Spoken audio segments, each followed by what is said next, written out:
Bienvenidos al Reto Actinver.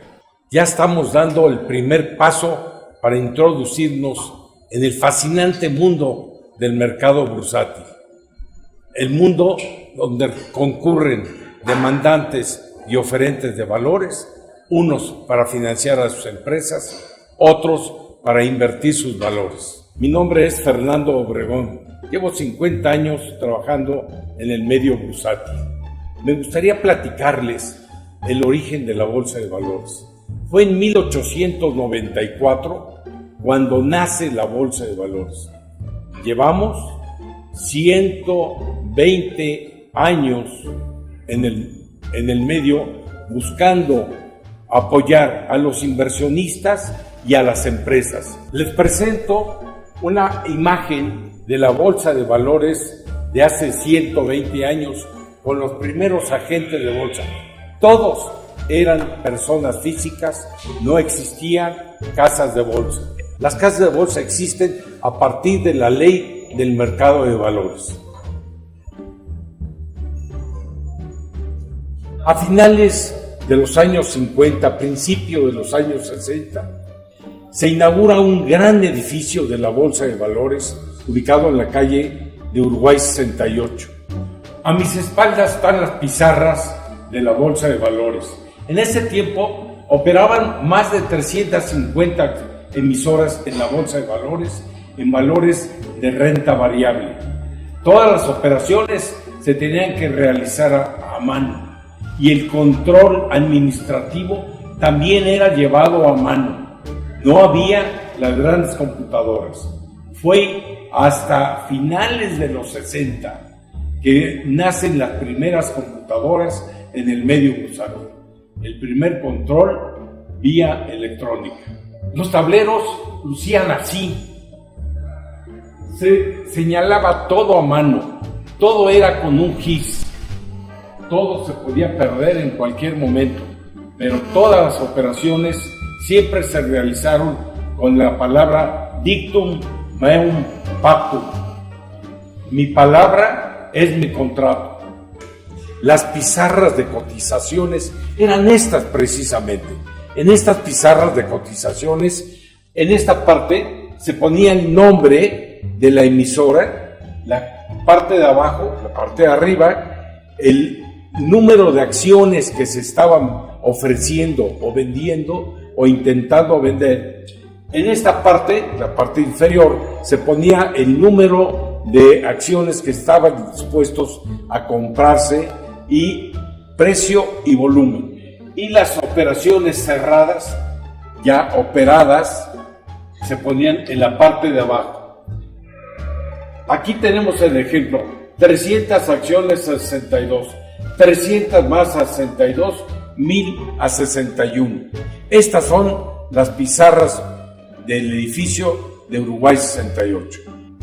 Estas son las casetas de los agentes de bolsa. Cada agente de bolsa tenía una caseta. Vía telefónica recibíamos las operaciones de la oficina o bien se comunicaban los clientes directamente con el agente de bolsa dando su instrucción de compras, ventas, volúmenes, etc. Este es el corro del salón de remates. Tenía varias funciones. Una de ellas era entregar las boletas de las operaciones realizadas por los agentes de bolsa.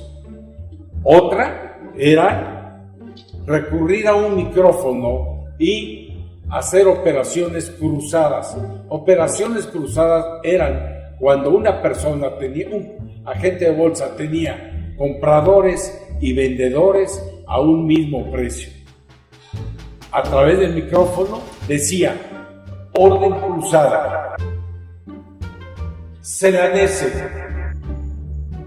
Luego se decía el número 100,000 acciones, doy o tomo, y finalmente se daba el precio. Si había un interesado en comprar o vender, tenía que comprar una puja arriba o vender una puja abajo. Una vez realizadas estas operaciones, se entregaban al corro y se guardaba una copia en cada una de las casetas asignadas a las diferentes casas de bolsa. Por cierto, Bursamex, el origen de la casa de bolsa, hoy denominada Actinver Casa de Bolsa. Hemos visto el final de las operaciones a viva voz. En estos lugares se hacían las operaciones a viva voz. Posteriormente vamos a ir al nuevo edificio de la Bolsa de Valores, con la nueva tecnología, con todos los nuevos desarrollos que nos llevan a tener la esplendorosa Bolsa Mexicana de Valores. ¿Pero qué es la Bolsa de Valores? La Bolsa de Valores es el lugar al cual concurren las empresas a buscar financiamiento para desarrollar sus planes de expansión. Hay empresas que buscan colocar capital y otras deuda, pero también concurren inversionistas que desean bien invertir inteligentemente su capital. Puede escoger aquellos proyectos que más le convengan, que más le convenzan y que él considere que son más sólidos para sus fines de inversión, corto, mediano o largo plazo. Eso depende de la finalidad de cada inversionista. Los inversionistas deben de buscar obtener el mejor cuidado de su patrimonio y es a través de la Bolsa de Valores como pueden lograr sus fines de inversión. Aquí me despido. Mi nombre es Fernando Obregón. Les agradezco habernos acompañado en esta cápsula del tiempo en la Bolsa Mexicana de Valores. Muy pronto nos volveremos. Soy Francisco Javier Mellado Torres. Previamente trabajé 11 años en la Bolsa Mexicana de Valores como juez de cruce. Actualmente opero y superviso las operaciones día a día de GBM. La bolsa hace 20 años era mercado de viva voz. Viva voz era todo un mercado, como un mercado normal, un mercado cotidiano.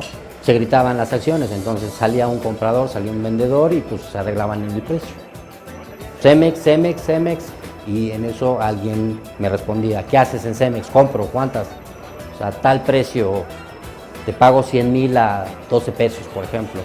No, pues te las vendo a 13, ¿no? Pues entonces se empezaba a negociar, bueno, 12.50, bueno, me interesa, bueno, cerradas. Dictum meum pactum. Ahí es tu palabra la que contaba. Si tú cerrabas alguna operación, tú te encargabas de llenar, tú como vendedor, el muñeco. El muñeco era la ficha de operación, una operación ya concretada, un hecho. Se entregaba a los corros, se le daba un folio y después se capturaba en el sistema de la bolsa. Y el corro así se le llamaba a la zona donde la bolsa captura, entregas las posturas, entregas los hechos.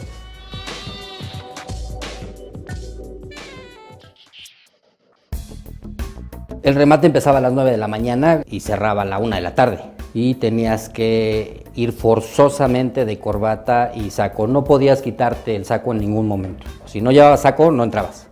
Era política, era una regla. Te lo podías quitar cuando acabara el remate. No podías salir al piso de remates a dar la vuelta sin sacos. No podías decir malas palabras. O sea, te podían suspender. Los últimos 10 minutos de cada hora había un receso. Un receso administrativo era si alguna emisora suspendía o por cargas de trabajo, para que los corros o la gente de bolsa se pusiera al corriente con las operaciones, la captura. Sí, las novatadas eran clásicas de ve y abre esa puerta y de repente sonaban las alarmas. Vete por una caja de CETES a Banco de México, llévate el diablito y pues así la gente se iba.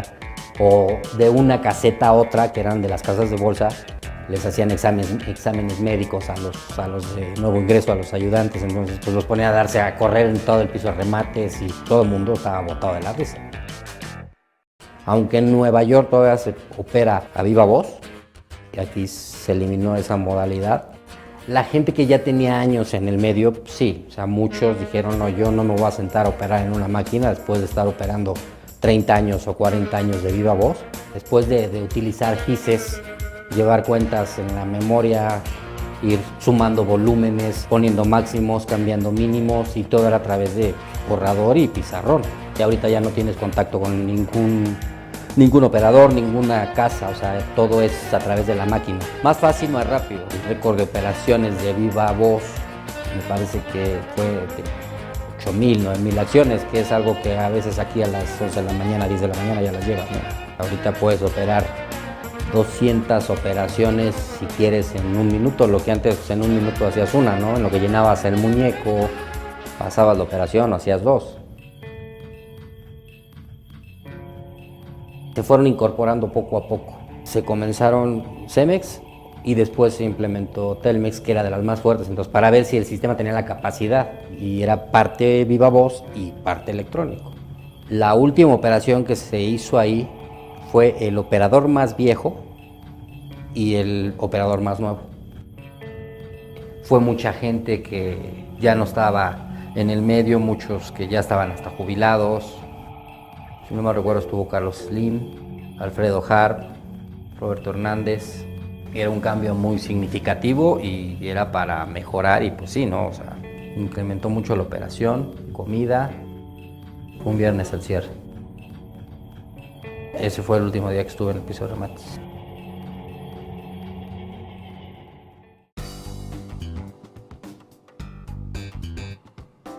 Después ya no había viva voz, pero sí había operación electrónica. Entonces íbamos de todos modos al piso de remates, pero ya no a gritar, ya a sentarte en tu caseta y a operar desde ahí. Todos los días va mejorando, ¿no?, la forma de operar. Vienen nuevas cosas, nuevos proyectos. Ahorita puedes operar desde un Bloomberg, un home broker, que antes, bueno, ni en sueños una gente común, digamos, podía mandar una orden y que se fuera directamente al Centra. El operador era estrictamente el que operaba. No importa cuánto cambie la forma de operar, lo que permanece es la palabra. Dictum meum pactum. Tendencias. Ley internacional y se puede interpretar de varias formas. Impuestos, pero es importante fijarnos en cómo estos Diversifica. Mientras que el Dow rebasa las 15,000, aislando así un avance de 12 puntos.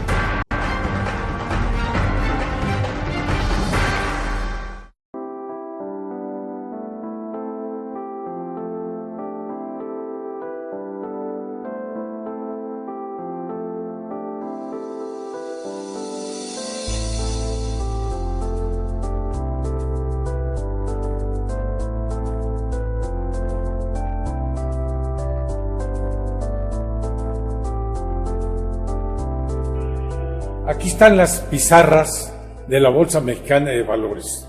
Estas pizarras ya son modernas, con tecnología moderna, con computadoras modernas. Pero yo quisiera platicarles y que vayamos juntos al fascinante mundo del análisis bursátil. De hecho, hay tres clases de análisis. Uno, el análisis fundamental. Otro es el análisis técnico y un tercero, el macroeconómico. ¿Cuáles son los fundamentos, el entorno en el cual estamos realizando nuestras inversiones u obteniendo recursos del público para invertir en las empresas? Vamos a hablar del análisis técnico. El análisis técnico lleva los volúmenes y los precios a ser graficados. Son esos volúmenes y precios los indicativos para el comportamiento futuro de una emisora. Pero el más importante desde mi punto de vista es el análisis fundamental. El análisis fundamental que nos dice cuáles son las ventas de la empresa, cuáles son las ventas esperadas de la empresa, cómo están las ventas de la competencia, cómo está el posible crecimiento del mercado. Un análisis de ventas es muy importante. También tenemos que analizar los costos de una empresa. ¿Cómo son los costos? ¿Cuáles son los insumos de una empresa que nos lleven a pensar que pueden subir esos costos o que puedan bajar esos costos? Tenemos que pensar cómo son los impuestos que pagan, si hay medidas especiales, si se acaban esas medidas especiales de tipo impositivo. Tenemos que pensar si tuvo algunas ventas que le ocasionaron ingresos excepcionales a la empresa. Tenemos que ir también al balance de la empresa. Tenemos que analizar los activos, los pasivos y el capital. Dentro de los activos tenemos que analizar cuáles son las cuentas por cobrar que tiene la empresa. ¿Qué tanto están creciendo? ¿Qué tanto están disminuyendo? Tenemos que analizar los inventarios de la empresa, la clase de inventarios. ¿Son modernos? ¿Son obsoletos? ¿Qué tanto es de materias primas? Es un análisis completo de los inventarios. Tenemos que estar analizando también los activos fijos. ¿Qué tanto se está invirtiendo en activos fijos? ¿Cuál es el CAPEX? ¿Cuánto está gastando la empresa en desarrollar cosas nuevas o en invertir en esos activos fijos? Hay que ver los pasivos. ¿Qué tanto debe? ¿A qué plazo? ¿Corto plazo? ¿Largo plazo? ¿Cómo están los vencimientos? ¿Tiene dinero para pagar esos intereses? ¿Tiene dinero para pagar el capital? ¿Tiene una política de dividendos la empresa? Pero lo más importante, recuerden, ¿con quién se hacen los negocios? Recuerden, las empresas, antes que nada, son personas. Y esas personas son las que nos deben decir si hago o no negocio con ellos. Por eso, Actinver es la mejor opción para invertir en México. Son los analistas de Actinver quienes lo pueden guiar. Sabemos que ustedes no son los expertos. Sabemos que ustedes no le dedican todo el tiempo. Nosotros tenemos analistas tanto de capitales como de deuda. También debe analizarse la deuda. Cuando ustedes invierten en pasivos de una empresa, donde tenemos que analizar si tiene capacidad de pago o no la empresa, no solo los intereses, sino también de repagar el capital que le fue prestado. Si cabe la posibilidad de ser vendida la empresa, si tiene innovación o no. Acuérdense, el que no innova muere en el mercado de valores. También, ¿quién es el intermediario? La calidad de ese intermediario. Busquen los mejores intermediarios, los de mayor experiencia, los de mayor tecnología, los que nos den mayor confianza. Gracias por habernos acompañado en esta cápsula del tiempo. Mi nombre es Fernando Obregón. Invierte de manera inteligente. Acostúmbrate a ganar más.